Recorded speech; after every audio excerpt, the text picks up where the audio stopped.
1,57,000 रुपया दे के 5 को आनंदपुर साहब की जी धरती सी इस नूं खरीदिया। श्री आनंदपुर साहब महाराज साहब नूं बसाउणा कीता। ते गुरु तेग बहादुर साहब ने जिहड़ी पढ़ने साहब वीर गुरु तेग बहादुर साहब की गऊ घाट गुरुद्वारे है उस तो अखंड पाठ गुरु तेग बहादुर साहब ने पहला कराया। पढ़ने शहर च महाराज साहब 1723 बिक्रमी नूं 23 दिन ही उस दिन पोह गया होया सी। पोह सुद दी सप्तमी का दिहाड़ा सी। उस दिन गुरु महाराज साहब जी ने सवा पैर के तड़के जग के उदाहरण वास्ते हजूर ने कहा याही काज तरा हम जन्म समझ लियो साधु सब मनम धर्म चलावन संत उबारन दुष्ट सबन को मूल उपारन। ये कारण आप जी के आउण दा सी। गुरु कलगीधर सच्चे पातशाह प्रगट होए आपदे घर विच। दोहरा सकल बिताई जामनी भाई पुनः प्रभात कर स्नान श्री सतगुरु चाहत पंथ परयात। दोहरा सकल बिताई जामनी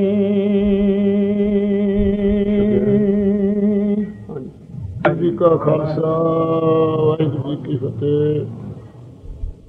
साध संगत जी अज सतगुरु तेग बहादुर महाराज साहब जी के अवतार धारण का गुरपुरब है।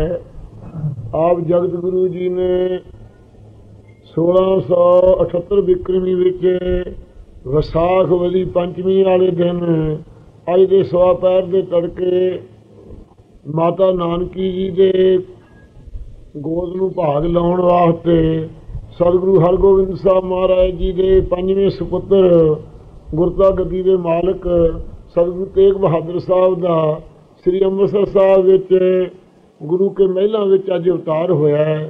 सब संगतां नूं बधाई होवे महाराज दे अवतार धारण दी। जगत गुरु जी अंतरजामी महाराज साहब सच्चे पातशाह जी के पास श्री अकाल तख्त साहब विच दासी के गोद विच महाराज साहब जी जदों श्री गुरु तेग बहादुर साहब जी माता गंगा जी ने कहा कि सुपुत्र का महाराज साहब जादे का नाम रखो तो महाराज साहब श्री अकाल तख्त साहब आके मत्था टिका के महाराज सच्चे पातशाह के चरणों के नाल ला के दासी जिस वक्त हजूर नूं मस्तक टिका के गुरु तेग बहादुर साहब जी नूं गोद विच लै करके उठन लगी तो महाराज साहब जी ने श्री गुरु तेग बहादुर साहब जी ने सतगुरु 6वें पातशाह दियाँ दोवें श्री साहबां जो सन आपदे गल च पै रहियां होईयां मीरी अते पीरी दी दोवें सज्जे ते खब्बे पासे उन्हां दोहां श्री साहबां दे कब्जियां नूं हथ पा लिया महाराज साहब जी ने। दासी छुड़ाउणा चाहुंदी है आप सच्चे पातशाह छड्डदे नहीं हन। उस वेले महाराज साहब हस के कहने इन्होंने तो आपका नाम आप ही रखा लिया है। इन्होंने तेग की बहादुरी करनगे जिहड़ी जुल्म की तेग है वह भी खुंडी पै जाएगी। इन्हों का एक रोम नहीं कट सकेगी। इस करके इन्हों का नाम तेग बहादुर अज तो असीं रखते हैं। क्यों गुरु हरगोबिंद साहब महाराज ने श्री अकाल तख्त साहब बैठिया ने जदों नाम रखाउण वास्ते महाराज नूं लिआंदा गया श्री अकाल तख्त साहब तां 6वें पातशाह मीरी पीर के मालक बंदी छोड़ सतगुरां ने आप का नाम इस प्रकार श्री तेग बहादुर साहब रखा। आप जी का बहुत भागां भरिया मस्तक है। चेहरा बंदर बड़ा सुंदर चमकीला है। सूरज नूं भी मात पाउंदा ऐसा प्रकाश है। चंद्रमा भी आपदे तेज नूं वेख के फिक्का पै जांदा है। आपदे नेत्र बड़े सुंदर कटारियां दी नियाई चौड़े हैं। तेरे सोहने नक जिन लंबड़े बाला सुंदर केस हैं आपदे सीस दे उत्ते। गरीब नवाज सच्चे पातशाह जिवें सवेने का ढलिया होया आकार हुंदा है महाराज साहब का स्वरूप है गुरु तेग बहादुर साहब का। गरीब नवाज कंचन काया सवेने की ढाला जिवें ढलिया होया सवेना हुंदा है कंचन वर्गी काया है महाराज साहब जी। इस प्रकार गरीब नवाज जी का स्वरूप सुंदर सज रहा है। आप महाराज नूं नमस्कार करके इत्थे श्री अकाल तख्त पास नीवी पा के महाराज साहब समाधि में जुड़ जाते हैं। इस प्रकार बैठे समा बतीत करते हैं। फिर जो समा प्राप्त होंदा सतगुरां दे आप दर्शन करते हैं। ਦਰਸ਼ਨ ਕਰਕੇ ਇੱਕ ਵਾਰੀ ਨੇਤਰਾਂ ਨੂੰ ਆਪਦੇ ਸਫਲੇ ਕਰਕੇ ਫਿਰ ਸਮਾਧੀ 'ਚ ਲੀਨ ਗੁਰੂ ਸਾਹਿਬ ਜੀ ਹੋ ਜਾਂਦੇ ਹੈ। ਇਸ ਪ੍ਰਕਾਰ ਮਹਾਰਾਜ ਸਾਹਿਬ ਦੀ 13 ਸਾਲ ਦੀ ਅਵਸਥਾ ਹੋ ਗਈ। ਗੁਰੂ ਤੇਗ ਬਹਾਦਰ ਸਾਹਿਬ ਜੀ, ਮਾਤਾ ਨਾਨਕੀ ਜੀ ਗੁਰੂ ਸਾਹਿਬ ਜੀ ਨੂੰ ਮਹਾਰਾਜ ਨੂੰ ਪੁੱਛਦੇ ਕਿ ਸੱਚੇ ਪਾਤਸ਼ਾਹ ਗਰੀਬ ਨਵਾਜ ਜੀ, ਇਹ ਤੁਹਾਡਾ ਜਿਹੜਾ ਛੋਟਾ ਪੰਜਵਾਂ ਸਪੁੱਤਰ ਹੈ, ਇਹ ਕੋਈ ਹੋਰ ਸਾਹਿਬਜ਼ਾਦੇ ਸਾਰੇ ਵਿਹਾਰ ਕਾਰ ਕਰਦੇ ਹੈ, ਇਹ ਕਿਸੇ ਵਿਹਾਰ ਵਿੱਚ ਸੱਤਿਆ ਨਹੀਂ ਦਿੰਦੇ, ਆਪਦੇ ਦਰਸ਼ਨ ਕਰਨ ਆ ਜਾਂਦੇ ਆ, ਦਰਸ਼ਨ ਕਰਕੇ ਸਮਾਧ ਵਿੱਚ ਬੈਠੇ ਰਹਿੰਦੇ ਹਨ। ਤਾਂ ਗੁਰੂ ਮਹਾਰਾਜ ਸਾਹਿਬ ਜੀ ਉਸ ਵਕਤ ਸਤਿਕਾਰ ਕਰਕੇ ਗੁਰੂ ਤੇਗ ਬਹਾਦਰ ਸਾਹਿਬ ਦਾ ਸਿਰ 'ਤੇ ਹੱਥ ਰੱਖ ਕੇ ਪਿਆਰ ਨਾਲ ਕਹਿੰਦੇ ਹਨ ਕਿ ਹੇ ਨਾਨਕੀ ਜੀ, ਇਹ ਬੜੇ ਸੰਸਾਰ ਦੇ ਅੰਦਰ ਬੜੇ ਧਰਮ ਦੀ ਰੱਖਿਆ ਕਰਨ ਵਾਲੇ ਪੈਦਾ ਹੋਣਗੇ, ਹਿੰਦ ਦੀ ਰੱਖਿਆ ਕਰਨਗੇ ਅਤੇ ਇਹ ਐਸੀ ਤੇਗ ਦੀ ਬਹਾਦਰੀ ਕਰਨਗੇ, ਜ਼ੁਲਮ ਦੀ ਤੇਗ ਨੂੰ ਖੁੰਡੀ ਕਰ ਦੇਣਗੇ। ਉਹ ਜ਼ੁਲਮ ਦੀ ਤੇਗ ਕੱਚਾ ਧਾਗਾ ਵੀ ਨਾ ਕੱਟ ਸਕੇਗੀ। ਇਸ ਕਰਕੇ ਇਹਨਾਂ ਦਾ ਨਾਮ ਤੇਗ ਬਹਾਦਰ ਅਸੀਂ ਰੱਖਿਆ ਹੈ। ਅਤੇ ਇਹਨਾਂ ਦੇ ਘਰ ਵਿੱਚ ਦੇਗ ਤੇਗ ਦੇ ਧਨੀ ਖਾਲਸਾ ਪੰਥ ਨੂੰ ਪ੍ਰਗਟ ਕਰਨ ਵਾਲੇ 10ਵੇਂ ਸਰੂਪ ਵਿੱਚ ਪ੍ਰਗਟ ਹੋਣਗੇ। ਇਹ ਜਦੋਂ ਬਚਨ ਕੇ ਮਾਤਾ ਨਾਨਕੀ ਜੀ ਬੜੇ ਪ੍ਰਸੰਨ ਹੋਏ, ਸਤਿਗੁਰਾਂ ਦੀ ਪਾਲਣਾ ਕਰਦੇ ਗੁਰੂ ਤੇਗ ਬਹਾਦਰ ਸਾਹਿਬ ਦੀ। ਇਸ ਪ੍ਰਕਾਰ ਜੋ ਸਮਾਂ ਗੁਜ਼ਰ ਗਿਆ ਸਾਧ ਸੰਗਤ ਜੀ, ਗੁਰੂ ਮਹਾਰਾਜ ਸਾਹਿਬ ਸਮਾਧੀ 'ਚ ਸਥਿਤ ਰਹਿੰਦੇ ਹਨ। ਜਦੋਂ ਜਦੋਂ ਸਮਾਂ ਮਿਲਦਾ ਉਦੋਂ ਸਤਿਗੁਰਾਂ ਦੇ ਚਰਨਾਂ ਵਿੱਚ ਆ ਕੇ ਨਮਸਕਾਰ ਬੈਠ ਜਾਂਦੇ ਹੈ। ਜਦੋਂ ਜਦੋਂ ਗੁਰੂ ਮਹਾਰਾਜ ਸਾਹਿਬ ਜੀ ਪਿਆਰ ਨਾਲ ਬੁਲਾਉਂਦੇ ਹੈ ਕਿ ਸਤਿਗੁਰਾਂ ਦੇ ਆਦਰ ਦੇ ਅੱਗ ਸਹਿਤ ਹੋਏ, ਸਤਿਗੁਰੂ ਜੀ ਨੀਵੀਂ ਪਾ ਕੇ ਆਪਦੇ ਪਾਸ ਬੈਠ ਜਾਂਦੇ ਹਨ। ਇਉਂ ਸਮਾਂ ਗੁਜ਼ਰਨ ਤੋਂ ਬਾਅਦ ਜਦੋਂ ਗੁਰੂ ਹਰਰਾਜ ਸਾਹਿਬ ਨੂੰ ਗੱਦੀ ਮਹਾਰਾਜ ਸਾਹਿਬ ਨੂੰ ਬਖਸ਼ੀ, ਉਦੋਂ ਮਾਤਾ ਸਾਹਿਬ ਨਾਨਕੀ ਜੀ ਨੇ ਬੇਨਤੀ ਕੀਤੀ ਕਿ ਮਹਾਰਾਜ ਆਪ ਕਿਰਪਾ ਕਰਕੇ ਇਸ ਛੋਟੇ ਸੁਪੁੱਤਰ ਨੂੰ ਗੁਰਿਆਈ ਗੱਦੀ ਕਿਉਂ ਨਹੀਂ ਆਪ ਬਖਸ਼ਦੇ। ਮਹਾਰਾਜ ਨੇ ਕਿਹਾ ਇਹ ਵੀ ਗੁਰਤਾ ਦੇ ਮਾਲਕ ਹੋਣਗੇ, ਸੰਸਾ ਨਾ ਕਰ, ਗੁਰਿਆਈ ਤੁਹਾਡੇ ਘਰ 'ਚ ਆਵੇਗੀ। ਮਾਤਾ ਨਾਨਕੀ ਜੀ ਨੇ ਬੇਨਤੀ ਕੀਤੀ, ਸੱਚੇ ਪਾਤਸ਼ਾਹ ਜੀ ਆਪ ਕਿਸ ਵਕਤ ਗੁਰਤਾ ਗੱਦੀ ਬਖਸ਼ੋਗੇ, ਹੁਣ ਤਾਂ ਪੋਤਰੇ ਨੂੰ ਨਵਾਜ ਦਿੱਤਾ ਹੈ। ਸਤਿਗੁਰੂ ਹਰਰਾਜ ਸਾਹਿਬ ਗੁਰਤਾ ਦੇ ਮਾਲਕ ਬਣਾ ਦਿੱਤੇ ਹਨ। ਮਹਾਰਾਜ ਨੇ ਕਿਹਾ ਇਸ ਪ੍ਰਕਾਰ ਤੁਹਾਡੇ ਘਰ 'ਚ ਫਿਰ ਘਿਰ ਕੇ ਜਦੋਂ ਆਵੇਗੀ ਵਡਿਆਈ। ਮਾਤਾ ਜੀ ਬਾਹਲੇ ਕਾਹਲੇ ਪਏ ਵੇਖ ਕੇ ਹਜ਼ੂਰ ਨੇ ਪ੍ਰਸਾਦ ਛਕ ਕੇ ਹਟੇ ਸੀ, ਰੁਮਾਲ ਹੱਥ ਖੁਸ਼ਕ ਕਰ ਰਹੇ ਸੀ ਰੁਮਾਲ ਦੇ ਨਾਲ। ਉਹ ਰੁਮਾਲ ਮਾਤਾ ਦੀ ਝੋਲੀ ਵਿੱਚ ਮਹਾਰਾਜ ਨੂੰ ਪਾ ਤਾ ਕਿ ਲਓ ਗੁਰਿਆਈ ਇਹ ਤੁਹਾਡੇ ਘਰ ਆਵੇਗੀ, ਸਾਂਭ ਕੇ ਰੱਖੋ। ਇਹ ਬਚਨ ਸੁਣ ਕਰਕੇ ਮਾਤਾ ਨਾਨਕੀ ਜੀ ਨੇ ਗੁਰੂ ਮਹਾਰਾਜ ਸਾਹਿਬ ਦੇ ਹੁਕਮ ਅਨੁਸਾਰ ਜਿੰਨਾ ਚਿਰ ਮਹਾਰਾਜ ਸਾਹਿਬ ਕੀਰਤਪੁਰ ਸਾਹਿਬ ਵਿੱਚ ਨਿਵਾਸ ਕਰਦੇ ਰਹੇ, ਉੱਥੇ ਪਾਸ ਰਹੇ। ਮਹਾਰਾਜ ਗੁਰੂ 6ਵੇਂ ਪਾਤਸ਼ਾਹ ਦੀ ਜੋਤੀ ਜੋ ਸਮਾਉਣ ਤੋਂ ਬਾਅਦ ਬਾਬੇ ਬਕਾਲੇ ਵਿੱਚ ਆ ਕੇ ਮਹਾਰਾਜ ਸਾਹਿਬ ਰਹੇ। ਇੱਥੇ 26 ਸਾਲ ਮਹਾਰਾਜ ਭੋਰੇ 'ਚ ਬੈਠ ਕੇ ਤਪੱਸਿਆ ਕਰਦੇ ਰਹੇ, ਸਿਮਰਨ ਕਰਦੇ ਰਹੇ, ਕਿਸੇ ਨਾਲ ਬੋਲਦੇ ਨਹੀਂ ਹਨ, ਮਸਤ ਸੁਭਾਅ ਰੱਖਦੇ ਹੈ। ਮਾਤਾ ਸਤਿਗੁਰਾਂ ਦੇ ਮਹਿਲ ਹੈ, ਮਾਤਾ ਗੁਜਰੀ ਜੀ, ਸਤਿਗੁਰਾਂ ਦੇ ਮਾਤਾ ਨਾਨਕੀ ਜੀ, ਇਹ ਤਿੰਨੇ ਸਰੂਪ ਇੱਥੇ ਬਾਬੇ ਬਕਾਲੇ 'ਚ ਰਹਿੰਦੇ ਹਨ।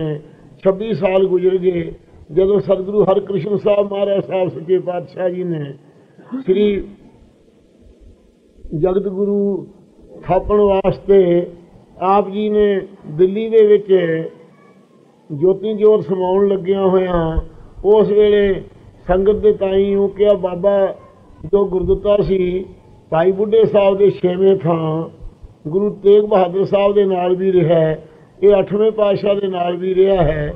ਇਸ ਗੁਰਦੁੱਤੇ ਦੇ ਤਾਈਂ ਮਹਾਰਾਜ ਨੂੰ 5 ਪੈਸੇ ਤੇ ਨਾਲ ਹੀ ਇਹ ਬਖਸ਼ ਕਰਕੇ ਸੁਨਹਿਰੀ ਥਾਲ ਵਿੱਚ ਮਹਾਰਾਜ ਸਾਹਿਬ ਜੀ ਨੇ ਚੀਜ਼ਾਂ ਰੱਖ ਕੇ ਧਿਆਨ ਨਾਲ ਪ੍ਰਕੰਮਿਆਂ ਕੀਤੀਆਂ। ਗੁਰੂ ਤੇਗ ਬਹਾਦਰ ਸਾਹਿਬ ਦੀਆਂ ਧਿਆਨ ਨਾਲ ਪ੍ਰਕੰਮਿਆਂ ਕਰਕੇ ਮਹਾਰਾਜ ਸਾਹਿਬ ਨੇ ਬਚਨ ਕੀਤੇ, ਬਾਬਾ ਬਸਹਿ ਬੀਚ ਮੁਕਾਲੇ, ਆਪਣੀ ਸੰਗਤ ਆਪ ਸੰਭਾਲੇ। ਕਿਉਂਕਿ ਸਤਿਗੁਰੂ ਮਹਾਰਾਜ ਸਾਹਿਬ ਜੀ ਦੇ ਦਾਦੇ ਜੋ ਬਾਬਾ ਗੁਰਦਿੱਤਾ ਜੀ ਸਨ, ਉਹਨਾਂ ਦੇ ਛੋਟੇ ਭਾਈ ਸ੍ਰੀ ਗੁਰੂ ਤੇਗ ਬਹਾਦਰ ਸਾਹਿਬ ਜੀ ਸਨ। ਇਸ ਕਰਕੇ ਬਕਾਲੇ ਵਿੱਚ ਜਾ ਕੇ ਮਹਾਰਾਜ ਜੀ ਉੱਥੇ ਤਪ ਕਰਦੇ ਰਹੇ। 26 ਸਾਲ ਭੋਰੇ 'ਚ ਬੈਠੇ ਰਹੇ ਹਨ। ਉਹ ਬਚਨ ਗੁਰੂ ਸਾਹਿਬ ਨੂੰ ਗੁਰਿਆਈ ਦੇਣ ਵੇਲੇ ਸ੍ਰੀ ਗੁਰੂ ਤੇਗ ਬਹਾਦਰ ਸਾਹਿਬ ਨੂੰ ਸਤਿਕਾਰ ਦੇ ਨਾਲ ਨਾਮ ਨਹੀਂ ਲਿਆ, ਬਾਬਾ ਸ਼ਬਦ ਕਰਕੇ ਉਚਾਰਨ ਕੀਤਾ, ਵੱਡੇ ਸਤਿਗੁਰੂ ਜੀ ਹੋਣੇ ਕਰਕੇ। ਇਹ ਬਚਨ ਕਹੇ ਕਿ ਗੁਰਤਾ ਗੱਦੀ ਗੁਰੂ ਹਰਿਕ੍ਰਿਸ਼ਨ ਸਾਹਿਬ ਜੀ ਨੂੰ ਧਿਆਨ ਨਾਲ ਅਰਪੀ ਤੇ ਗੁਰੂ ਤੇਗ ਬਹਾਦਰ ਸਾਹਿਬ ਜੀ ਦੇ ਪਾਸ ਬਾਬੇ ਬਕਾਲੇ ਸਤਿਗੁਰੂ ਮਹਾਰਾਜ ਸਾਹਿਬ ਗੁਰੂ ਤੇਗ ਬਹਾਦਰ ਸਾਹਿਬ ਦੇ ਸਰੂਪ ਵਿੱਚ ਗੁਰੂ ਹਰਿਕ੍ਰਿਸ਼ਨ ਸਾਹਿਬ ਜੀ ਲੀਨ ਹੋ ਗਏ। ਇਉਂ ਗੁਰਤਾ ਗੱਦੀ ਆਪ ਜੀ ਨੂੰ ਬਖਸ਼ੀ ਅਤੇ ਆਪ ਜੀ ਦੇ ਪਾਸ 5 ਪੈਸੇ ਤੇ ਨਲੇਰ ਲੈ ਕੇ ਭਾਈ ਗੁਰਦਿੱਤਾ ਜੀ ਦਿੱਲੀ 'ਚੋਂ ਚੱਲ ਕੇ ਇੱਥੇ ਮਹਾਰਾਜ ਸਾਹਿਬ ਦੇ ਪਾਸ ਪੁੱਜੇ। ਇੱਥੇ ਪੁੱਜਣ ਤੋਂ ਮਹਾਰਾਜ ਸਾਹਿਬ ਭੋਰੇ ਸਾਹਿਬ ਵਿੱਚ ਬੈਠਿਆ ਹੋਇਆ ਹੀ ਉਹ 5 ਪੈਸੇ ਚੰਦੇਰ ਗੁਰਤਾ ਗੱਦੀ ਜੋ ਸਤਿਗੁਰੂ ਨਾਨਕ ਦੀ 9ਵੀਂ ਜੋਤ ਵਿੱਚ ਪ੍ਰਗਟ ਹੋਣੀ ਸੀ ਉਸ ਨੂੰ ਝੋਲੀ ਵਿੱਚ ਪਵਾ ਲਿਆ, ਪਰ ਪ੍ਰਗਟ ਨਹੀਂ ਗੁਰੂ ਸਾਹਿਬ ਜੀ ਹੋਏ। ਪ੍ਰਗਟ ਹੋਣ ਵੇਲੇ ਭਾਈ ਮੱਖਣ ਸ਼ਾਹ ਦੀ ਜੋ ਸੁਖਨਾ ਪੂਰੀ ਕੀਤੀ ਹੈ, ਉਸ ਵੇਲੇ 22 ਮੰਜੀਆਂ ਧੀਰਮਾ ਲਾਦਕ ਸੋਢੀ ਬੇਦੀ ਲਾ ਕੇ ਬੈਠ ਗਏ ਸਨ। ਉਹਨਾਂ ਦੇ ਵਿੱਚੋਂ ਪਰਖ ਕੇ ਜਦੋਂ ਭਾਈ ਮੱਖਣ ਸ਼ਾਹ ਨੂੰ ਬੇੜਾ ਬੰਨੇ ਲਾਉਣ ਵਾਲੇ ਵੀ ਮੇਰੀ ਹਾਲਤ ਦੱਸਣ ਤਾਂ ਸਤਿਗੁਰਾਂ ਨੇ ਦੱਸਿਆ, ਹੱਸ ਕੇ ਕਹਿਣ ਲੱਗੇ, ਭਾਈ ਮੱਖਣ ਸ਼ਾਹ ਤੂੰ ਜਦੋਂ ਔਕੜ ਪਈ ਸੀ ਉਦੋਂ 500 ਮੋਹਰ ਸਿੱਖੀ ਸੀ, ਗੁਰੂ ਘਰ 'ਚ ਮਾਇਆ ਦਾ ਘਾਟਾ ਤਾਂ ਕੋਈ ਨਹੀਂ, ਪਰ ਤੂੰ ਕਹਿੰਦਾ ਮੇਰੀ ਸੁਖਣਾ ਆਪ ਗੁਰੂ ਸਾਹਿਬ ਦੱਸਣ। ਇਸ ਕਰਕੇ ਅਸੀਂ ਦੱਸਦੇ ਉਦੋਂ 500 ਮੋਹਰ ਸੁੱਖੀ ਸੀ, ਹੁਣ 2 ਭੇਟਾਂ ਕੀਤੀਆਂ। ਸੁਣ ਕੇ ਉਸ ਵੇਲੇ ਮਹਾਰਾਜ ਦੇ ਚਰਨੀ ਪੈ ਗਿਆ ਤੇ ਸੰਗਤ ਸਾਰੀ ਜਿੰਨੇ ਡੇਰੇ ਉਤਰੇ ਸੀ ਬਾਬੇ ਬਕਾਲੇ ਦੇ ਦਾਰੇ ਇਉਂ ਕਹਿਤਾ, ਗੁਰਲਾਧੋ ਰੇ ਗੁਰਲਾਧੋ ਰੇ। ਸਾਰੀਆਂ ਸੰਗਤਾਂ ਇੱਥੇ ਝੁੱਕੇ ਆ ਗਈਆਂ। ਗੁਰੂ ਮਹਾਰਾਜ ਸਾਹਿਬ ਨੂੰ ਉਸ ਦਿਨ ਪ੍ਰਗਟ ਹੋ ਕੇ ਬਾਬੇ ਬਕਾਲੇ ਵਿੱਚ ਸੱਚੇ ਪਾਤਸ਼ਾਹ ਨੇ ਸੰਗਤਾਂ ਨੂੰ ਉਪਦੇਸ਼ ਦਿੱਤਾ। ਧੀਰਮਲ ਨੇ ਏਡੀ ਲੁੱਟ ਮਚਾਈ, ਆਪ ਜੀ ਦੇ ਸਾਰੇ ਡੇਰੇ ਨੂੰ ਲੁੱਟ ਲਿਆ, ਸੰਖ ਤੱਕ ਲੰਗਰ ਦੇ ਭਾਂਡਿਆਂ ਤੱਕ ਲੈ ਗਏ। ਭਾਈ ਮੱਖਣ ਸ਼ਾਹ ਨੂੰ ਤੇ ਮਾਤਾ ਸਾਹਿਬ ਨੂੰ ਕਿਹਾ ਕਿ ਮਾਤਾ ਜੀ ਇਸ ਧਨ ਦਾ ਲਾਲਚ ਨਾ ਕਰੋ। ਅਸੀਂ ਸਤਿਗੁਰਾਂ ਨੇ ਬਚਨ ਕੀਤੇ, ਬਸੰਤ ਦੀ ਰੁੱਤ ਸੀ ਉਸ ਵੇਲੇ, ਬਸੰਤ ਮਹੱਲਾ ਨਾਵਾਂ, ਮਾਈ ਮੈਂ ਧਨ ਪਾਇਓ ਹਰ ਨਾਮ, ਮਨ ਮੇਰੋ ਧਾਵਨ ਤੇ ਛੁਟਿਓ ਕਰ ਬੈਠੋ ਬਸਰਾਮ, ਰਹਾਓ ਮਾਇਆ ਮਮਤਾ ਤਨ ਤੇ ਭਾਗੀ ਉਪਜਿਓ ਨਿਰਮਲ ਗਿਆਨ, ਲੋ ਮੋਹ ਪਰਸੋਂ ਸਾਕੇ ਗਈ ਭਗਤ ਭਗਵਾਨ, ਜਨਮ ਜਨਮ ਕੋ ਸਹਿਸਾ ਚੁਕਾ ਰਤਨ ਨਾਮ ਜਬ ਪਾਇਆ, ਤ੍ਰਿਸ਼ਨਾ ਸਗਲ ਬਨਾਸੀ ਮਨ ਤੇ ਨਹੀਂ ਸੁਖਮਾਇ ਸਮਾਇਆ, ਜਾ ਕੋ ਹੋ ਦਿਆਲ ਕਿਰਪਾਲ ਕਿਰਪਾ ਨਿਧ ਸੋ ਗੋਬਿੰਦ ਗੁਣ ਗਾਵੈ, ਕਉ ਨਾਨਕੇ ਬਿਦ ਕੀ ਸੰਪੈ ਕੋ ਗੁਰੂ ਪਾਲ। ਮੱਖਣ ਸ਼ਾਹ ਦੇ ਅੰਦਰੋਂ ਉਸ ਵੇਲੇ ਸ਼ਾਂਤੀ ਬਖਸ਼ ਕੇ ਮਹਾਰਾਜ ਜੀ ਨੇ ਧਨ ਦੇ ਦੋਸ਼ ਦਿਖਾ ਕਰਕੇ ਉਹ ਸਾਰੀਆਂ ਚੀਜ਼ਾਂ ਧੀਰਮਲ ਨੂੰ ਵਾਪਸ ਕਰਾਈਆਂ। ਸਾਹਿਬ ਸ੍ਰੀ ਗੁਰੂ ਗ੍ਰੰਥ ਸਾਹਿਬ ਮਹਾਰਾਜ ਜੀ ਜਿਸ ਵਕਤ ਇਸ ਪ੍ਰਕਾਰ ਗੁਰਤਾ ਗੱਦੀ ਨੂੰ ਪ੍ਰਾਪਤ ਕਰਕੇ ਪ੍ਰਗਟ ਹੋਏ, ਗੁਰੂ ਗ੍ਰੰਥ ਸਾਹਿਬ ਮਾਤਾ ਦੀ ਸੰਮਤੀ ਦੇ ਨਾਲ ਜੋ ਗੁਰੂ ਅਰਜਨ ਸਾਹਿਬ ਦਾ ਲਿਖਿਆ ਸੀ ਧੀਰਮਲ ਲੈ ਕੇ ਆਇਆ ਸੀ, ਉਹ ਇੱਥੇ ਗੁਰੂ ਤੇਗ ਬਹਾਦਰ ਸਾਹਿਬ ਦੇ ਪਾਸ ਰਿਹਾ। ਜਦੋਂ ਗੁਰੂ ਮਹਾਰਾਜ ਸਾਹਿਬ ਸ੍ਰੀ ਅੰਮ੍ਰਿਤਸਰ ਸਾਹਿਬ ਦੀ ਯਾਤਰਾ ਕਰਨ ਵਾਸਤੇ ਆਏ, ਇੱਥੋਂ ਦੇ ਜਿਹੜੇ ਧੀਰਮਲ ਦੇ ਨਾਲ ਦੇ ਸੰਗੀ ਪੁਜਾਰੀ ਹਰਮੰਦਰ ਸਾਹਿਬ ਦੇ ਬਣੇ ਹੋਏ ਸਨ, ਉਹਨਾਂ ਨੂੰ ਪਤਾ ਲੱਗਾ ਕਿ ਗੁਰੂ ਤੇਗ ਬਹਾਦਰ ਸਾਹਿਬ ਆ ਗਏ, 9ਵੇਂ ਸਰੂਪ 'ਚ ਪ੍ਰਗਟ ਹੋਏ ਆ ਬਕਾਲੇ ਵਿੱਚ, ਗੁਰੂ ਹਰਿਕ੍ਰਿਸ਼ਨ ਸਾਹਿਬ ਨੂੰ ਗੱਦੀ ਦਿੱਤੀ ਹੈ। ਉਹਨਾਂ ਨੂੰ ਸੰਸਾ ਪੈ ਗਿਆ ਵੀ ਇਹ ਸਾਡੀ ਜਿਹੜੀ ਪੂਜਾ ਹੈ ਇਹ ਹਰਮੰਦਰ ਸਾਹਿਬ ਦੀ ਗੁਰੂ ਮਹਾਰਾਜ ਸਾਹਿਬ ਜੀ ਨੂੰ ਸਾਰੇ ਲੋਕ ਅਰਪਣਗੇ, ਸਾਨੂੰ ਕਿਸੇ ਨੇ ਮੰਨਣਾ ਨਹੀਂ। ਉਸ ਵਕਤ ਜਿੰਦੇ ਉਡਾ ਕੇ ਸਾਧ ਸੰਗਤ ਜੀ ਚਲੇ ਗਏ। ਹਰਮੰਦਰ ਸਾਹਿਬ 'ਚ ਕੀਰਤਨ ਨਹੀਂ ਹੁੰਦਾ। ਸਤਿਗੁਰੂ ਜੀ ਸਰੋਵਰ ਦੇ ਕਿਨਾਰੇ 'ਤੇ ਆਏ ਜਿੱਥੇ ਥੜਾ ਸਾਹਿਬ ਗੁਰਦੁਆਰਾ ਭੋਰਾ ਸਾਹਿਬ ਬਣਿਆ ਹੋਇਆ ਹੈ। ਪੁੱਛਿਆ ਮਹਾਰਾਜ ਨੂੰ, ਭਾਈ ਬਾਜੇ ਨਹੀਂ ਵੱਜਦੇ, ਹਰਮੰਦਰ ਸਾਹਿਬ ਦੇ ਦਰਵਾਜ਼ੇ ਕਿਉਂ ਉਡਾ ਦਿੱਤੇ? ਉਸ ਵੇਲੇ ਮਸੰਤਾਂ ਡਰਦੇ ਭੱਜ ਕੇ ਲੋਗੇ ਜਾ ਕੇ ਗੁਰੂ ਮਹਾਰਾਜ ਸਾਹਿਬ ਨੂੰ ਸਰੋਵਰ 'ਚ ਇਸ਼ਨਾਨ ਕੀਤਾ, ਸ੍ਰੀ ਹਰਮੰਦਰ ਸਾਹਿਬ ਦੀਆਂ ਬਾਹਰਲੀਆਂ ਪਰਕੰਮੀਆਂ ਕੀਤੀਆਂ। ਪਰਕੰਮੀਆਂ ਕਰਕੇ ਥੜੇ ਸਾਹਿਬ 'ਤੇ ਆ ਕੇ ਬੈਠ ਗਏ। ਬੈਠ ਕਰਕੇ ਉਸ ਵੇਲੇ ਬਚਨ ਕੀਤੇ, ਸੰਗਤ ਨੂੰ ਬੇਨਤੀ ਕੀਤੀ, ਮਹਾਰਾਜ ਆਪ ਕਿਰਪਾ ਕਰੋ ਬਖਸ਼ ਲਓ। ਮਾਈਆਂ ਨੂੰ ਬੇਨਤੀ ਕੀਤੀ, ਮਹਾਰਾਜ ਨੇ ਕਿਹਾ ਮਾਈਆਂ ਰੱਬ ਰਜਾਈਆਂ। ਇਹ ਬਚਨ ਕੀਤੇ ਗੁਰੂ ਤੇਗ ਬਹਾਦਰ ਸਾਹਿਬ ਨੇ। ਉਸ ਵਕਤ ਇਹ ਮਸੰਦਾਂ ਦੀ ਬਾਬਤ ਕਿਹਾ, ਨੈ ਮਸੰਦੇ ਅੰਮ੍ਰਿਤ ਸਰੀਏ, ਤ੍ਰਿਸ਼ਨਾ ਅਗਨੀ ਅੰਦਰ ਸਰੀਏ। ਇਹ ਅੰਮ੍ਰਿਤਸਰ ਦੇ ਮਸੰਦ ਨਹੀਂ ਹਨ, ਇਹ ਤ੍ਰਿਸ਼ਨਾ ਦੀ ਅੱਗ ਦੇ ਸਾੜੇ ਹੋਏ। ਇਹ ਬਚਨ ਮਹਾਰਾਜ ਸਾਹਿਬ ਨੇ ਕੀਤੇ। ਇਉਂ ਬਚਨ ਕਰਕੇ ਬੱਲੇ ਮਹਾਰਾਜ ਸਾਹਿਬ ਚਲੇ ਗਏ। ਉੱਥੋਂ ਜਾ ਕਰਕੇ ਸੰਗਤ ਨੂੰ ਫੇਰ ਬਖਸ਼ਾਇਆ। ਹੁਣ ਉਸ ਦਿਨ ਜਿਸ ਦਿਨ ਗੁਰੂ ਸਾਹਿਬ ਬੱਲੇ ਸਾਹਿਬ ਗਏ ਸੀ, ਅੰਮ੍ਰਿਤਸਰ ਸਾਹਿਬ ਦੀ ਸਾਰੀ ਸੰਗਤ ਉੱਥੇ ਜਾਂਦੀ ਹੈ। ਜਾ ਕੇ ਉਸ ਦਿਨ ਜਿਸ ਦਿਨ ਗੁਰੂ ਸਾਹਿਬ ਨੂੰ ਬਖਸ਼ੇ ਸੀ ਅੰਮ੍ਰਿਤਸਰ ਦੇ, ਤੇ ਮਸੰਦਾਂ ਦੇ ਤਾਂ ਇਹ ਸ਼ਰਾਪ ਹੋਇਆ ਸੀ ਕਿ ਤ੍ਰਿਸ਼ਨਾ ਅਗਨੀ ਅੰਦਰ ਸੜੀਏ। ਉਸ ਦਿਨ ਸਾਰੇ ਜਾਂਦੇ ਆ, ਮੇਲਾ ਲੱਗਦਾ ਬੱਲੇ ਸਾਹਿਬ, ਤੇ ਉੱਥੇ ਮਹਾਰਾਜ ਸਾਹਿਬ ਤੋਂ ਬਖਸ਼ਾਓ ਕੇ ਸੰਗਤਾਂ ਹੁੰਦੀਆਂ। ਇਹ ਗੁਰੂ ਮਹਾਰਾਜ ਸਾਹਿਬ ਨੇ ਉਸ ਵਕਤ ਅੰਮ੍ਰਿਤਸਰੀਆਂ ਨੂੰ ਬਖਸ਼ ਵੀ ਲਿਆ ਸੀ, ਮਾਈਆਂ ਦੇ ਰਾਹੀਂ ਬਖਸ਼ਿਸ਼ ਕੀਤੀ ਸੀ। ਇਸ ਪ੍ਰਕਾਰ ਸਾਧ ਸੰਗਤ ਜੀ ਫਿਰ ਮਹਾਰਾਜ ਸਾਹਿਬ ਗਰੀਬ ਨਵਾਜ ਬਕਾਲੇ ਵਿੱਚ ਆਏ। ਇੱਥੇ ਸੋਢੀ ਈਰਖਾ ਕਰਦੇ ਹੋਏ ਜਾਣ ਕੇ ਜਿਹਨਾਂ 22 ਮੰਜੀਆਂ ਲਾ ਕੇ ਬੈਠੇ ਸੀ, ਉਸ ਵਕਤ ਗਰੀਬ ਨਵਾਜ ਅੰਤਰਜਾਮੀ ਸੱਚੇ ਪਾਤਸ਼ਾਹ ਨੇ ਫਿਰ ਇੱਥੋਂ ਉਪਰਾਮ ਹੋ ਕੇ ਬਕਾਲੇ ਦੇ ਵਿੱਚੋਂ ਆਪ ਨੇ ਅਨੰਦਪੁਰ ਸਾਹਿਬ ਵਸਾਉਣਾ ਚਾਹਿਆ। ਮੱਖਣ ਸ਼ਾਹ ਆਪ ਜੀ ਦੇ ਨਾਲ ਹੈ। ਉਸ ਵਕਤ ਸ੍ਰੀ ਅਨੰਦਪੁਰ ਸਾਹਿਬ ਮਹਾਰਾਜ ਸਾਹਿਬ ਜੀ ਨੇ ਜਰ ਖਰੀਦ ਲੈ ਕੇ 1,57,000 ਰੁਪਇਆ ਦੇ ਕੇ 5 ਕੋ ਅਨੰਦਪੁਰ ਸਾਹਿਬ ਦੀ ਜਿਹੜੀ ਧਰਤੀ ਸੀ ਇਸ ਨੂੰ ਖਰੀਦਿਆ। ਸ੍ਰੀ ਅਨੰਦਪੁਰ ਸਾਹਿਬ ਮਹਾਰਾਜ ਸਾਹਿਬ ਨੂੰ ਵਸਾਉਣਾ ਕੀਤਾ। ਉਸ ਦਾ ਨਾਮ ਪਹਿਲਾਂ ਮਾਖੋਵਾਲ ਸੀ। ਉਹ ਦੈਂਤਨ ਗੁਰੂ ਮਹਾਰਾਜ ਸਾਹਿਬ ਨੂੰ ਰਾਤ ਨੂੰ ਆ ਕੇ ਡਰਾਉਣਾ ਚਾਹਿਆ। ਜੋ ਸਤਿਗੁਰੂ ਜੀ ਨੇ ਚਾਦਰੇ 'ਚ ਚਿਹਰਾ ਲੁਕਾਇਆ ਸੀ ਨੰਗਾ ਕੀਤਾ, ਉਸ ਵੇਲੇ ਡਰਦਾ ਹੋਇਆ ਉਹਦਾ ਪਿਛਲੀ ਕੁੜੀ ਜਿਵੇਂ ਅੱਗ ਲੱਗ ਜਾਂਦੀ ਐਂ ਦੁਖੀ ਹੋ ਕੇ ਭੱਜ ਨਿਕਲਿਆ। ਕਹਿਣ ਲੱਗਾ ਮਹਾਰਾਜ ਮੇਰਾ ਚਿਰਕਾਲ ਦਾ ਵਾਸਾ ਸੀ, ਗੁਰੂ ਅਮਰਦਾਸ ਸਾਹਿਬ ਨੇ ਸਾਨੂੰ ਗੋਂਦਵਾਲ ਸਾਹਿਬ 'ਚੋਂ ਕੱਢਤਾ ਸੀ ਅਤੇ ਇੱਥੇ ਆ ਕੇ ਅਸੀਂ ਇੱਥੇ ਬਸੇ ਸੀ। ਇਸ ਪ੍ਰਕਾਰ ਮਹਾਰਾਜ ਨੇ ਕਿਹਾ ਤੂੰ ਇੱਥੋਂ ਹੁਣ ਚਲਿਆ ਜਾ। ਕਹਿੰਦੇ ਜੀ ਮੇਰਾ ਨਾਮ ਕਿਵੇਂ ਰਹੇ? ਮਹਾਰਾਜ ਕਹਿੰਦੇ ਜਿਹੜੇ ਲੋਕ ਗੁਰਮਤਿ ਤੋਂ ਉਲਟ ਹੋਇਆ ਕਰਨਗੇ ਉਹ ਮਾਖੋਵਾਲ ਵੀ ਕਦੇ ਕਦੇ ਕਿਹਾ ਕਰਨਗੇ। ਇਹਦਾ ਨਾਮ ਅਨੰਦਪੁਰ ਸਾਹਿਬ ਨਾਮ ਰੱਖ ਕੇ ਅਸੀਂ ਵਸਾਉਣਾ ਹੈ। ਇਸ ਪ੍ਰਕਾਰ ਮਹਾਰਾਜ ਸਾਹਿਬ ਜੀ ਨੇ ਸ੍ਰੀ ਅਨੰਦਪੁਰ ਸਾਹਿਬ ਨਾਮ ਰੱਖ ਕੇ ਅਨੰਦਪੁਰ ਸਾਹਿਬ ਵਸਾਇਆ। ਇੱਥੇ ਆਪ ਜੀ ਦੇ ਰਹਿੰਦਿਆਂ ਹੋਇਆਂ ਅਨੰਦਪੁਰ ਸਾਹਿਬ ਦੇ ਵਸਾਉਂਦਿਆਂ ਇੱਕ ਪੀਰ ਸੀ ਰੋਪੜ ਦਾ, ਉਹ ਅੱਗੇ ਆਪਦੇ ਮਰੀਦਾਂ ਕੋਲੇ ਜਾ ਰਿਹਾ ਸੀ। ਉਹ ਰਾਜਾ ਨੂੰ ਪੁੱਛਿਆ ਕਿਹਨਾਂ ਦਾ ਨਗਰ ਵਸਦਾ ਹੈ? ਰਾਜਾ ਨੇ ਕਿਹਾ ਗੁਰੂ ਤੇਗ ਬਹਾਦਰ ਸਾਹਿਬ ਜੀ ਨਵਾਂ ਨਗਰ ਵਸਾ ਰਹੇ ਹੈ। ਪੁੱਛਣ ਤੋਂ ਕਿਹਾ ਇਹ ਗੁਰੂ ਕੀ ਤੇ ਨਗਰ ਕੀ ਵਸਾਉਣਾ? ਇਹ ਸੁਣ ਕਰਕੇ ਰਾਜਾ ਨੂੰ ਕਿਹਾ ਮੇਰਾ ਇਹ ਪ੍ਰਸ਼ਨ ਦਾ ਉੱਤਰ ਗੁਰੂ ਸਾਹਿਬ ਤੋਂ ਲੈ ਰੱਖਿਓ, ਮੈਂ ਵਾਪਸ ਆਉਂਦਾ ਤੁਹਾਡੇ ਪਾਸੋਂ ਉੱਤਰ ਲਵਾਂਗਾ। ਉਹ ਰਾਜਾ ਨੇ ਜਦੋਂ ਦੀਵਾਨ ਲੱਗਾ ਹੋਇਆ ਮਹਾਰਾਜ ਦੇ ਪਾਸ ਸਾਰੀ ਦਿਹਾੜੀ ਉਹ ਸੇਵਾ ਕਰਦੇ ਰਹੇ। ਉੱਤਰ ਕੇ ਦੀਵਾਨ ਵਿੱਚ ਹਾਜ਼ਰ ਹੋ ਕੇ ਬੇਨਤੀ ਕੀਤੀ ਮਹਾਰਾਜ ਇਸ ਤਰ੍ਹਾਂ ਇੱਕ ਮੁਸਲਮਾਨਾਂ ਦਾ ਪੀਰ ਸੀ, ਉਹ ਰੋਪੜ ਤੋਂ ਆਪਣੇ ਮਰੀਦਾਂ ਵੱਲ ਅੱਗੇ ਗਿਆ ਹੈ, ਉਹ ਉੱਤਰ ਮੰਗਦਾ ਵੀ ਗੁਰੂ ਕੀ ਤੇ ਨਗਰ ਵਸਾਉਣਾ ਕੀ? ਆਪ ਜੀ ਨੂੰ ਉਸ ਵਕਤ ਉਹਨੂੰ ਕਿਹਾ ਭਾਈ ਸਾਡੇ ਰੂਬਰੂ ਲਿਆਈ ਹੈ, ਰਾਜ ਜਦੋਂ ਆਇਆ ਅਸੀਂ ਉੱਤਰ ਸਾਹਮਣੇ ਉਹਨੂੰ ਦੇਵਾਂਗੇ। ਇਹ ਬਚਨ ਕਹਿ ਕੇ ਗੁਰੂ ਮਹਾਰਾਜ ਸਾਹਿਬ ਆਪਣੇ ਨੰਦ 'ਚ ਵਿਰਾਜ ਰਹੇ।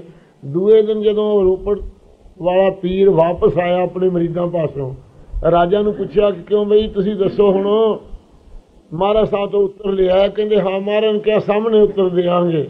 ਪੀਰ ਮਹਾਰਾਜ ਦੇ ਪਾਸ ਚਲਿਆ ਗਿਆ, ਦਰਸ਼ਨ ਕੀਤੇ, ਨਮਸਕਾਰ ਕੀਤੀ, ਬੈਠ ਗਿਆ। ਮਹਾਰਾਜ ਸਾਹਿਬ ਕਹਿਣ ਲੱਗੇ ਉੱਤਰ ਲੈਣਾ ਚਾਹੁੰਦਾ ਕਿ ਅੱਖੀਂ ਵੇਖਣਾ ਚਾਹੁੰਦਾ? ਇਹਨੇ ਕਿਹਾ ਮਹਾਰਾਜ ਜੀ ਅੱਖੀਂ ਵਿਖਾ ਦੇਣਾ ਇਦੋਂ ਕੀ ਚੰਗਾ ਹੈ। ਸਤਿਗੁਰਾਂ ਨੇ ਕਿਹਾ ਚੰਗਾ ਨੇਤਰ ਮੀਚ। ਜਿਸ ਵੇਲੇ ਨੇਤਰ ਮੀਚੇ ਇਹਨੂੰ ਸਵਰਗ ਦੇ ਦੀਦਾਰ ਹੋਣ ਲੱਗੇ। ਸਵਰਗ ਵਿੱਚ ਕੀ ਵੇਖਦਾ? ਸਵੇਰੇ ਦੇ ਮੰਦਰ ਬਣੇ ਹੋਏ ਹੈ, ਬੜੇ ਲੋਕ ਆਰਾਮ ਦੇ ਨਾਲ ਸੁੱਖ ਦੇ ਨਾਲ ਹਨ। ਇੱਕ ਉਹਨਾਂ ਸਾਰਿਆਂ ਵਿੱਚੋਂ ਬੜਾ ਸਰਦਾਰ ਹੈ, ਸੁੰਦਰ ਸਵੇਨੇ ਦੇ ਪਾਵਿਆਂ ਵਾਲਾ ਜਿਹੜਾ ਪਲੰਘ ਹੈ ਸੁਨਹਿਰੀ ਮੰਦਰ ਦੇ ਵਿੱਚ, ਉਸ ਦੇ ਉੱਤੇ ਬੈਠਾ ਰੇਸ਼ਮੀ ਨਿਵਾਰ ਦੇ ਨਾਲ ਬੁਣਿਆ ਹੋਇਆ, ਹੁਕਮ ਕਰਦਾ ਅਤੇ ਮੌਜਾਂ ਮਾਣ ਰਿਹਾ। ਵੇਖ ਕੇ ਉਹਨੂੰ ਪੁੱਛਿਆ ਪੀਰ ਨੇ ਤੂੰ ਕੀ ਪੁੰਨ ਕੀਤਾ ਹੈ ਜਿਸ ਪੁੰਨ ਦਾ ਫਲ ਤੈਨੂੰ ਇੰਨਾ ਸੁੱਖ ਪ੍ਰਾਪਤ ਹੋਇਆ? ਉਹਨੇ ਅੱਖਾਂ ਭਰ ਕੇ ਕਿਹਾ ਕਿ ਮੈਂ ਕੀ ਪੁੰਨ ਕਰ ਸਕਦਾ ਸੀ, ਮੈਂ ਤਾਂ ਪਿਛਲੇ ਜਨਮ 'ਚ ਤਾਮਸੀ ਜੂਨ ਸ਼ੇਰ ਸੀ। ਇੱਕ ਸ਼ੇਰ ਹੁੰਦਿਆਂ ਹੋਇਆਂ ਮੈਂ ਆਪਦੇ ਆਪਣੇ ਆਹਾਰ ਖਾ ਕੇ ਰੱਜਿਆ ਸੀ ਸ਼ਿਕਾਰ ਮਾਰ ਕੇ। ਉਦਣ ਮੇਰੇ ਘੁਰਨੇ ਦੇ ਵਿੱਚ ਬਾਹਲੇ ਅੰਧੇਰੀ ਦੇ ਅਤੇ ਪਾਲੇ ਦੇ ਤੰਗ ਕੀਤੇ ਹੋਏ ਦੋ ਮਹਾਤਮਾ ਆ ਗਏ। ਉਹਨਾਂ ਮਹਾਤਮਾ ਨੇ ਆ ਕੇ ਮੇਰੇ ਘੁਰਨੇ ਵਿੱਚ ਬੈਠ ਗਏ। ਜਦੋਂ ਉਹਨਾਂ ਨੇ ਵੇਖਿਆ ਸ਼ੇਰ ਦੀਆਂ ਪੌੜਾਂ ਪੈਰਾਂ ਫਿਰ ਬੜੇ ਡਰੇ ਹੋ। ਮੈਂ ਵੀ ਉਹ ਹਨੇਰੀ 'ਤੇ ਗਲੇ ਪੈਣ ਲੱਗੇ ਬੰਗਲਾਇਆ ਹੋਇਆ ਆਪਦੇ ਘੁਰਨੇ ਨੂੰ ਆਇਆ, ਪਰ ਮੈਨੂੰ ਉਹ ਆਦਮੀਆਂ ਦੀ ਮੁਸ਼ਕ ਜਿਸ ਵਕਤ ਆਈ ਮੈਂ ਸੋਚਿਆ ਕਿ ਜੇ ਮੈਂ ਉੱਥੇ ਜਾ ਰਿਹਾ ਭਾਵੇਂ ਮੈਂ ਮਾਸ ਖਾਧਾ ਹੋਇਆ ਹੈ ਉਹ ਮੇਰੇ ਭੈ ਨਾਲ ਮਰ ਜਾਣਗੇ। ਮਨਾਂ ਤੂੰ ਬਾਹਰ ਹੀ ਕੋਈ ਪੂਰਵਲੇ ਪੁੰਨਾਂ ਨੇ ਮੈਨੂੰ ਪ੍ਰੇਰ ਦਿੱਤਾ। ਮੈਂ ਬਾਹਰ ਹੀ ਬੈਠੇ ਨੂੰ ਘੁਰਨੇ ਤੋਂ ਸਮਾਂ ਬਤੀਤ ਕੀਤਾ, ਪਰ ਇੰਨੀ ਵਰਖਾ ਹੋਈ, ਸਿਆਲ ਦੀ ਰੁੱਤ ਸੀ, ਗੜੇ ਪਏ। ਉਸ ਵਰਖਾ ਦੇ ਨਾਲ ਠੰਡ ਨਾਲ ਮੇਰਾ ਸਰੀਰ ਸ਼ਾਂਤ ਹੋ ਗਿਆ। ਉਹ ਸਰੀਰ ਸ਼ਾਂਤ ਹੋਇਆ ਵੇਖ ਕੇ ਦਿਨ ਚੜ੍ਹੇ ਉਹ ਮਹਾਤਮਾ ਮੇਰੇ ਘੁਰਨੇ 'ਚੋਂ ਨਿਕਲ ਕੇ ਉਹਨਾਂ ਨੇ ਕਹਿ ਲਿਆ ਵੀ ਸਾਡੇ ਵਾਸਤੇ ਇਹਨੂੰ ਪ੍ਰਾਣ ਦਿੱਤੇ ਹੈ, ਇਹਨੂੰ ਪੁੰਨ ਕੋ ਮਿਲਣਾ ਚਾਹੀਦਾ। ਆਪਦਾ ਚਰਨ ਮੇਰੇ ਸਿਰ ਨੂੰ ਸੁਹਾ ਗਏ ਉਹ ਮਹਾਤਮਾ। ਉਹ ਚਰਨਾਂ ਦੇ ਸੁਹਾਣੇ ਕਰਕੇ ਸੰਤਾਂ ਨੇ ਉਸ ਪੁੰਨ ਦਾ ਫਲ ਮੈਨੂੰ ਇਹ ਮਿਲਿਆ। ਫਿਰ ਸਵਰਗ ਬਕੁੰਠ ਜਾ ਕੇ ਆਗਿਆ ਕੀਤੀ ਕਿ ਇਹਨੂੰ ਭਈ ਆਪਦਾ ਘੁਰਨਾ ਛੱਡਿਆ, ਇਹਨੂੰ ਸਵਰਗ ਦੇ ਸਵੈਨੇ ਦੇ ਧਾਮ ਮਿਲਣੇ ਚਾਹੀਦੇ ਹੈ। ਉਸ ਇੱਕ ਰਾਤ ਦਾ ਘੁਰਨਾ ਛੱਡਣ ਨਾਲ ਮੈਨੂੰ ਇਹ ਸਵੈਨੇ ਦੇ ਮੰਦਰ ਮਿਲੇ ਆ ਸਵਰਗ ਦੇ ਵਿੱਚ। ਇਹ ਵੇਖ ਲਓ ਮੈਂ ਕੀ ਪੁੰਨ ਕਰ ਸਕਦਾ। ਧੰਨ ਮਾਤ ਲੋਕ ਹੈ ਜਿੱਥੇ ਉਹ ਜਾ ਕੇ ਮਾਤ ਲੋਕ 'ਚ ਲੋਕ ਜੀ ਪੁੰਨ ਦਾਨ ਕਰਦੇ ਹੈ ਅਤੇ ਪਰਮੇਸ਼ਰ ਦਾ ਸਿਮਰਨ ਕਰਦੇ ਹੈ, ਉਹ ਅਖੰਡ ਸੁਖ ਨੂੰ ਪਾਉਂਦੇ ਹੈ, ਮੁਕਤ ਹੋ ਜਾਂਦੇ ਹੈ।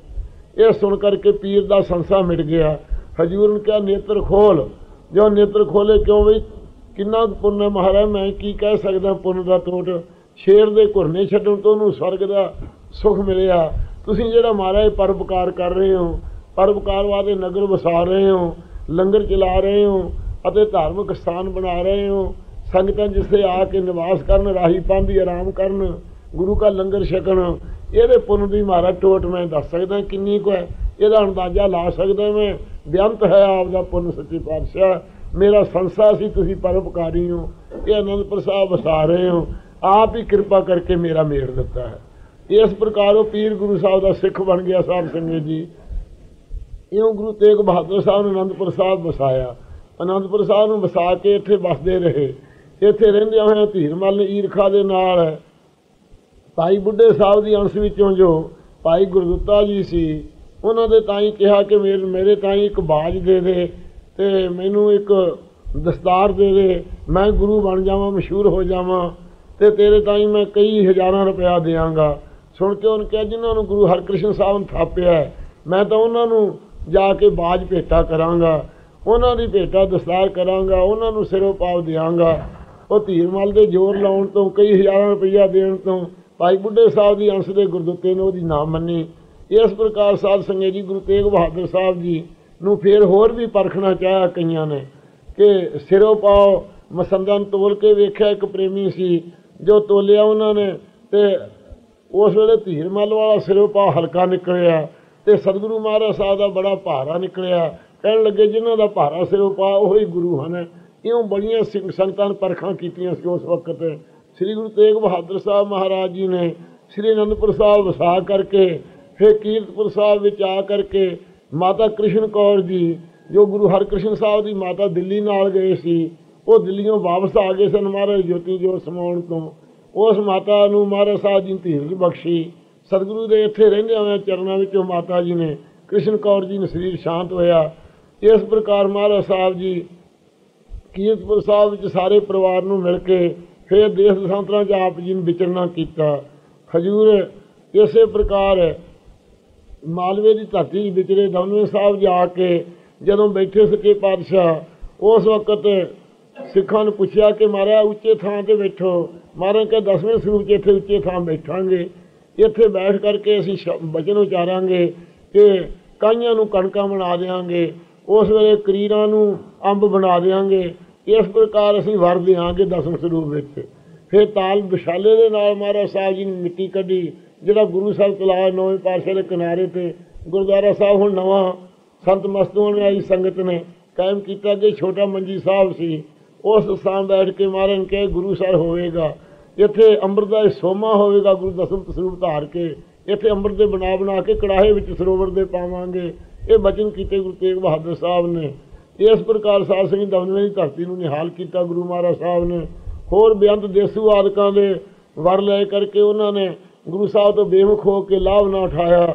ਬੇਅੰਤ ਸੰਗਤਾਂ ਨੂੰ ਤਾਰਿਆ। ਸੱਚੇ ਪਾਤਸ਼ਾਹ ਨੂੰ ਮਾਲਵੇ ਵਿੱਚ ਵਿਚਰ ਕੇ ਬਹੁਤ ਸਾਰੇ ਸਥਾਨ ਹਨ ਗੁਰੂ ਮਹਾਰਾਜ ਸਾਹਿਬ ਦੀ ਯਾਦਗਾਰ। ਇਸੇ ਪ੍ਰਕਾਰ ਸਤਿਗੁਰੂ ਸੱਚੇ ਪਾਤਸ਼ਾਹ ਗਰੀਬ ਨਵਾਜ਼ ਜੀ ਫਿਰ ਪੂਰਬ ਦੇ ਇਲਾਕੇ ਵਿੱਚ ਚਰਨ ਪਾਉਣ ਲੱਗੇ। ਜਦੋਂ ਉੱਥੇ ਇੱਕ ਤੰਬਾਕੂ ਪੀਣ ਵਾਲਾ ਆਦਮੀ ਸੀ, ਉਹਦਾ ਤੰਬਾਕੂ ਗੁਰੂ ਤੇਗ ਬਹਾਦਰ ਸਾਹਿਬ ਨੂੰ ਛੁਡਾਇਆ ਅਤੇ ਬਖਸ਼ਿਸ਼ ਕੀਤੀ ਕਿ ਜਿੰਨਾ ਚਿਰ ਤੁਸੀਂ ਤੰਬਾਕੂ ਨਹੀਂ ਪੀਵੋਗੇ ਕਦੇ ਵੀ ਤੁਹਾਡੇ ਘਰ 'ਚ ਦਲਿੱਦਰ ਨਹੀਂ ਆਵੇਗਾ। ਜਦੋਂ ਤੰਬਾਕੂ ਪੀਓਗੇ ਸਾਰਾ ਧਨ ਤੁਹਾਡਾ ਨਾਸ਼ ਹੋ ਜਾਊਗਾ, ਕੰਗਾਲ ਹੋ ਜਾਓਗੇ। ਇਹ ਬਚਨ ਇਸੇ ਤਰ੍ਹਾਂ ਮਹਾਰਾਜ ਦਾ ਵਰਤਿਆ। ਜਦੋਂ ਉਹਨਾਂ ਦੀ ਕੁਲ ਦੇ ਤੰਬਾਕੂ ਪੀਣ ਲੱਗੇ, ਕੰਗਾਲ ਹੋ ਗਏ। ਭਾਈ ਸੰਤੋਖ ਸਿੰਘ ਜੀ ਨੂੰ ਕੁਦਰਤੀ ਪਤਾ ਲੱਗਾ ਵੀ ਗੁਰੂ ਤੇਗ ਬਹਾਦਰ ਸਾਹਿਬ ਦਾ ਵਰ ਸੀ। ਇਹਨਾਂ ਨੂੰ ਜਾ ਕੇ ਉਹਨਾਂ ਨੂੰ ਤਾੜਿਆ, ਖੰਡੇ ਦਾ ਅੰਮ੍ਰਿਤ ਛਕਾਇਆ, ਫਿਰ ਉਹਨਾਂ ਦੇ ਪਾਸ ਪਦਾਰਥ ਹੋ ਗਏ। ਇਸ ਪ੍ਰਕਾਰ ਸਾਧ ਸੰਗਤ ਜੀ ਗੁਰੂ ਸਾਹਿਬ ਗੁਰੂ ਤੇਗ ਬਹਾਦਰ ਸਾਹਿਬ ਜੀ ਨੇ ਵਿਚਰਦਿਆਂ ਹੋਇਆਂ ਤ੍ਰਿਵੇਣੀ ਜਦੋਂ ਗਏ ਹੈ, ਰਾਜ ਕੜੇ ਹੁੰਦਿਆਂ ਹੋਇਆਂ ਮਲੂਕ ਭਾਈ ਮਲੂਕ ਦਾਸ ਦੇ ਤਾਈ ਮਹਾਰਾਜ ਜੀ ਨੇ ਚਤੁਰਭੁਜੀ ਰੂਪ ਦੇ ਵਿੱਚ ਦਰਸ਼ਨ ਦਿੱਤੇ। ਇਸ ਪ੍ਰਕਾਰ ਉਹਦੀ ਕਾਮਨਾ ਪੂਰੀ ਕੀਤੀ। ਠਾਕੁਰ ਰੂਪ ਹੋ ਕਰਕੇ ਉਹਦੇ ਅੰਗੀਕਾਰ ਕੀਤੇ ਹੋਏ ਪਦਾਰਥਾਂ ਨੂੰ ਗ੍ਰਹਿਣ ਕੀਤਾ। ਇਸੇ ਪ੍ਰਕਾਰ ਕੌਂਤਕ ਕਰਦੇ ਹੋਏ ਮਹਾਰਾਜ ਸਾਹਿਬ ਭਾਈ ਫੱਗੂ ਦੇ ਤਾਈ ਨੇ ਹਾਲ ਕੀਤਾ, ਜਿਨ੍ਹਾਂ ਨੇ ਇੱਕ ਮਾਈ ਨੇ ਦੁਖੀ ਹੋਈ ਨੇ, ਘਰ ਵਿੱਚ ਕੋਈ ਪਦਾਰਥ ਨਹੀਂ ਸੀ, ਕੂੜਾ ਭਾਈ ਦੀ ਝੋਲੀ 'ਚ ਪਾਤਾ ਸੀ ਭਾਈ ਫੱਗੂ ਦੇ। ਭਾਈ ਫੱਗੂ ਨੇ ਉਹ ਕੂੜੇ ਨੂੰ ਜਦੋਂ ਵੇਖਿਆ ਆ ਕੇ ਉਹਦੇ 'ਚ ਇੱਕ ਗਿੜਕ ਨਿਕਲੀ, ਉਹ ਬੇਰ ਲਾ ਦਿੱਤਾ। ਉੱਥੇ ਹੁਣ ਤੱਕ ਬੇਰ ਸਾਹਿਬ ਹੈ ਉਹ ਭਾਈ ਸਸਰਾਮ ਨਗਰ ਵਿੱਚ ਭਾਈ ਫੱਗੂ ਦੀ ਲਾਈ ਹੋਈ। ਗੁਰੂ ਤੇਗ ਬਹਾਦਰ ਸਾਹਿਬ ਜੀ ਨੇ ਭਾਈ ਫੱਗੂ ਦੀ ਵਡਿਆਈ ਸੰਗਤਾਂ 'ਚ ਪ੍ਰਗਟ ਕਰਨ ਵਾਸਤੇ ਉਸ ਬੇਰ ਹੇਠਾਂ ਬੈਠ ਕਰਕੇ ਨਿਹਾਲ ਕੀਤਾ ਸੰਗਤਾਂ ਦੇ ਤਾਈਂ। ਇਸ ਪ੍ਰਕਾਰ ਸਾਧ ਸੰਗਤ ਜੀ ਮਹਾਰਾਜ ਜੀ ਨੇ ਪੜਨੇ ਸਾਹਿਬ ਵਿੱਚ ਆ ਕੇ ਤ੍ਰਿਵੇਣੀ 'ਤੇ ਆ ਕੇ ਮਹਾਰਾਜ ਜੀ ਨੇ ਜਵੀ ਜਾਤ ਤ੍ਰਿਵੇਣੀ ਪਏ ਪੁੰਨ ਦਾਨ ਤੇ ਕਰਤ ਬਤਾਏ। ਇੱਥੇ 6 ਮਹੀਨੇ ਮਹਾਰਾਜ ਸਾਹਿਬ ਰਹੇ। ਮਾਤਾ ਨਾਨਕੀ ਨੇ ਬੇਨਤੀ ਕੀਤੀ, ਮਹਾਰਾਜ ਛੇਵੇਂ ਪਾਤਸ਼ਾਹ ਨੇ ਬਚਨ ਕੀਤੇ ਸੀ ਵੀ ਤੁਹਾਡੇ ਤੂੰ ਪੋਤਰਾ ਵੇਖੇਂਗੀ, ਮੈਂ ਪੋਤਰਾ ਵੇਖਣਾ ਚਾਹੁੰਦੀ ਹੈ। ਮਹਾਰਾਜ ਨੇ ਕਿਹਾ ਮਾਤਾ ਜੀ ਜੇ ਤੁਹਾਡੀ ਇੱਛਾ ਤਾਂ ਅਖੰਡ ਪਾਠ ਕਰਾਓ। ਇਹ ਗੁਰ ਧਰਮ ਵਿਜੇ ਮੁਕਤ ਸ਼ਾਸਤਰ 'ਚ ਲਿਖਿਆ ਹੋਇਆ ਹੈ। ਸਤਿਗੁਰੂ ਤੇਗ ਬਹਾਦਰ ਸਾਹਿਬ ਜੀ ਦੇ ਅੱਗੇ ਬੇਨਤੀ ਕੀਤੀ, ਮਹਾਰਾਜ ਆਪ ਹੀ ਕਿਰਪਾ ਕਰੋ। ਤੇ ਗੁਰੂ ਤੇਗ ਬਹਾਦਰ ਸਾਹਿਬ ਨੇ ਜਿਹੜੀ ਪੜਨੇ ਸਾਹਿਬ ਵੀਰ ਗੁਰੂ ਤੇਗ ਬਹਾਦਰ ਸਾਹਿਬ ਦੀ ਗਊ ਘਾਟ ਗੁਰਦੁਆਰੇ ਹੈ, ਉਸ ਤੋਂ ਅਖੰਡ ਪਾਠ ਗੁਰੂ ਤੇਗ ਬਹਾਦਰ ਸਾਹਿਬ ਨੇ ਪਹਿਲਾਂ ਕਰਾਇਆ। ਅਤੇ ਗੁਰੂ ਹਰਗੋਬਿੰਦ ਸਾਹਿਬ ਸੱਚੇ ਪਾਤਸ਼ਾਹ ਦੀ ਬਖਸ਼ਿਸ਼ ਸੀ ਕਿ ਤੁਹਾਡੇ ਘਰ ਦੇਗ ਤੇਗ ਦੇ ਧਨੀ ਪੋਤਰਾ ਹੋਣਗੇ। ਉਹ ਮਾਤਾ ਸਾਹਿਬ ਜੀ ਦੇ ਇਸ ਤਰ੍ਹਾਂ ਬੇਨਤੀ ਕਰਨ ਤੋਂ 6 ਮਹੀਨੇ ਤ੍ਰਿਵੇਣੀ 'ਚ ਰਹੇ ਮਹਾਰਾਜ ਸਾਹਿਬ ਜੀ। ਤੇ ਗੁਰੂ ਗੋਬਿੰਦ ਸਿੰਘ ਸਾਹਿਬ ਮਹਾਰਾਜ ਜੀ ਨੇ ਉਸ ਵੇਲੇ ਉਦਰੇ ਮਾਇਆ ਕੀਆ ਨਿਵਾਸ, ਮਾਤਾ ਕੇ ਮਨ ਬਹੁਤ ਵਿਗਾਸ। ਇਉਂ ਤ੍ਰਿਵੇਣੀ ਵਿੱਚ ਗੁਰੂ ਗੋਬਿੰਦ ਸਿੰਘ ਸਾਹਿਬ ਮਹਾਰਾਜ ਸਾਹਿਬ ਜੀ ਮਾਤਾ ਦੇ ਉਦਰ ਵਿੱਚ ਮਾਤਾ ਗੁਜਰੀ ਸਾਹਿਬ ਦੇ ਪ੍ਰਵੇਸ਼ ਹੋਏ ਆ ਕੇ ਅਕਾਲ ਪੁਰਖ ਦੀ ਆਗਿਆ ਦੇ ਨਾਲ ਧਰਮ ਦੀ ਰੱਖਿਆ ਕਰਨ ਵਾਸਤੇ। ਫਿਰ ਬਿਸ਼ਨ ਸਿੰਘ ਨੇ ਮਹਾਰਾਜ ਦੀ ਸ਼ਰਨ ਲਈ ਸੀ, ਜਿਹਨੂੰ ਅਸਾਮ ਦੇ ਉੱਤੇ ਬੰਗਾਲ ਦੇ ਉੱਤੇ ਚੜ੍ਹਾਈ ਕਰਾ ਕੇ ਔਰੰਗਜ਼ੇਬ ਨੂੰ ਭੇਜਤਾ ਸੀ। ਅੱਗੇ ਮਾਨਸੋ ਵਰਗੇ ਜਿਹੜੇ ਸੀ ਇਹਦੇ ਦਾਦੇ ਉਹ ਮਾਰੇ ਗਏ ਸਨ ਉੱਥੇ ਬੰਗਾਲੇ 'ਚ। ਇਹ ਗੁਰੂ ਸਾਹਿਬ ਦੀ ਸ਼ਰਨ ਲਈ ਸਤਿਗੁਰੂ ਇਹਦੀ ਆਸਰੇ ਦੇਣ ਵਾਸਤੇ ਸੱਚੇ ਪਾਤਸ਼ਾਹ ਨੇ ਬੰਗਾਲ ਵਿੱਚ ਜਾ ਕੇ ਰਾਜਿਆਂ ਦਾ ਰਾਜੀਨਾਮਾ ਕਰਾਇਆ ਅਤੇ ਇਸ ਬਿਸ਼ਨ ਸਿੰਘ ਜੀ ਦੀ ਫਤਿਹ ਕਰਾਈ। ਇਸ ਪ੍ਰਕਾਰ ਉਹਨਾਂ ਦੇ ਮੰਤਰ ਜੰਤਰ ਕੋਈ ਗੁਰੂ ਸਾਹਿਬ ਦੇ ਉੱਤੇ ਨਾ ਚੱਲ ਸਕੇ। ਇਸ ਪ੍ਰਕਾਰ ਗੁਰੂ ਤੇਗ ਬਹਾਦਰ ਸਾਹਿਬ ਜੀ ਅਸਾਮ ਦੇ ਇਲਾਕੇ 'ਚ ਗਏ। ਉੱਥੋਂ ਦਾ ਰਾਜਾ ਰਾਮ ਰਾਜਾ ਸੀ, ਉਹਦੇ ਘਰ ਪੁੱਤਰ ਨਹੀਂ ਸੀ ਹੁੰਦਾ। ਉਹਨੇ ਬੇਨਤੀ ਕੀਤੀ ਹੈ ਸਤਿਗੁਰੂ ਕਿਰਪਾ ਕਰੋ, ਬਖਸ਼ਿਸ਼ ਕਰੋ, ਪੁੱਤਰ ਦੀ ਬਖਸ਼ਿਸ਼ ਕਰੋ, ਰਾਜ ਦਾ ਮਾਲਕ ਹੋਵੇ।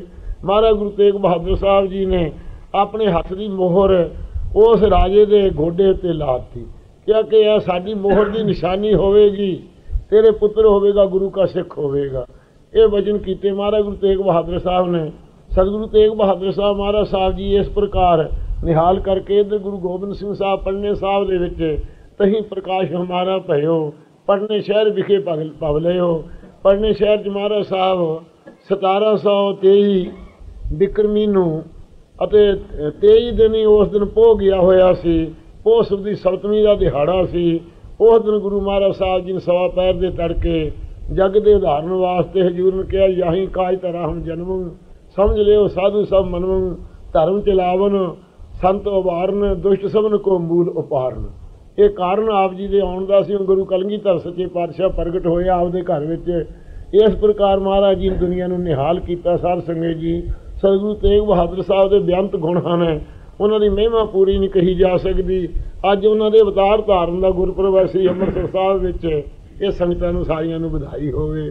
ਵਾਹਿਗੁਰੂ ਜੀ ਕਾ ਖਾਲਸਾ, ਵਾਹਿਗੁਰੂ ਜੀ ਕੀ ਫਤਿਹ। ਵਾਹਿਗੁਰੂ ਸਾਹਿਬ ਜੀਓ। ਦੋਹਰਾ ਬੰਦ ਕਰਨ